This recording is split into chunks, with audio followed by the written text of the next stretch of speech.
সুপ্রিয় দর্শক আসসালামু আলাইকুম। আজকের ভিডিওতে আমরা নবম দশম শ্রেণীর গণিত বিষয়ের 2.1 অনুশীলনী অর্থাৎ সেট থেকে 8-এর খ নং সমস্যাটি নিয়ে আলোচনা করব। এখানে দেওয়া আছে এ সেটের উপাদান 3, 4, 5 এবং বি সেটের উপাদান 4, 5, 6 এবং সি সেটের উপাদান এক্স ওয়াই হলে A intersection B cross C নির্ণয় করো। আমাদেরকে এখানে এ সেটের উপাদান, বি সেটের উপাদান এবং সি সেটের উপাদান দিয়ে দিয়েছে, আর আমরা এখান থেকে এ ইন্টারসেকশন বি সেটের উপাদানের সাথে সি সেটের ক্রস সেট নির্ণয় করব। তাহলে আমরা এখন A intersection B cross C নির্ণয় করার জন্য লিখে নেই যে দেওয়া আছে এ সেটের উপাদান 3, 4, 5, বি সেটের উপাদান 4, 5, 6 এবং সি সেটের উপাদান এক্স ওয়াই। তাহলে আমরা এখানে লিখে নিলাম দেওয়া আছে এ সেটের উপাদান 3, 4, 5, বি সেটের উপাদান 4, 5, 6 এবং সি সেটের উপাদান এক্স ওয়াই। অর্থাৎ আমাদেরকে A intersection B cross C নির্ণয় করার জন্য এ সেট, বি সেট এবং সি সেটের যে মানগুলো দিয়ে দিয়েছে সেগুলো আমরা এখানে লিখে নিলাম। যেহেতু আমাদেরকে এখানে A intersection B cross C নির্ণয় করতে হবে, তাহলে প্রথমে আমরা এ ইন্টারসেকশন বি নির্ণয় করি।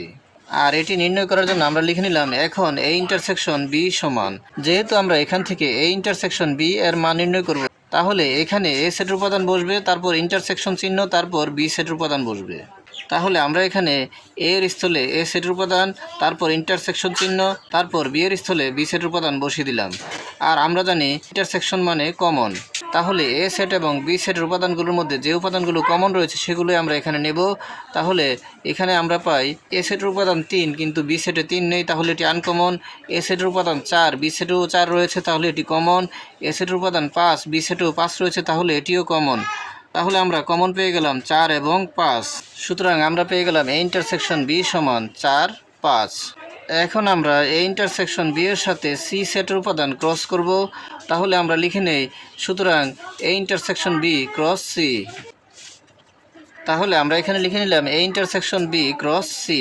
আর আমরা এ ইন্টারসেকশন বি সমান পেয়েছি 4, 5, আর সি সেটের উপাদান হচ্ছে এক্স ওয়াই।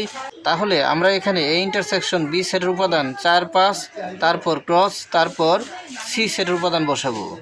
তাহলে আমরা এখানে এ ইন্টারসেকশন বি এর উপাদান 4, 5 বসিয়ে দিলাম, ক্রস বসিয়ে দিলাম, তারপর সি সেটের উপাদান এক্স ওয়াই এখানে বসিয়ে দিলাম।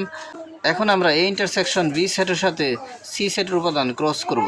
আর ক্রস সেট মানে হবে প্রথম সেটের প্রতিটি উপাদানের সাথে দ্বিতীয় সেটের প্রতিটি উপাদানের একবার জোড়া, আর প্রতিটি জোড়া প্রথম বন্ধনীর মধ্যে আবদ্ধ থাকবে। তারপর সর্বশেষ সবগুলা জোড়া দ্বিতীয় বন্ধনী দ্বারা আবদ্ধ করা হবে। তাহলে এখানে প্রথম জোড়াটি হবে প্রথম সেটের প্রথম উপাদান 4 এবং দ্বিতীয় সেটের প্রথম উপাদান x নিয়ে। তাহলে এখানে আমাদের প্রথম জোড়া হবে 4x নিয়ে। তারপর প্রথম সেট থেকে নেব 4 এবং দ্বিতীয় সেট থেকে নেব তার পরবর্তী উপাদান y, তাহলে হবে 4y। তাহলে এখানে প্রথম সেটের প্রথম উপাদান 4 এর সাথে দ্বিতীয় সেটের দুটি উপাদানের ক্রসের কাজ শেষ। এখন প্রথম সেটের দ্বিতীয় উপাদানের সাথে দ্বিতীয় সেটের প্রথম উপাদান হবে অর্থাৎ 5x। তারপর প্রথম সেটের দ্বিতীয় উপাদানের সাথে দ্বিতীয় সেটের দ্বিতীয় উপাদান হবে অর্থাৎ 5y। আর সবগুলো উপাদান দ্বিতীয় বন্ধনীর মধ্যে আবদ্ধ হবে।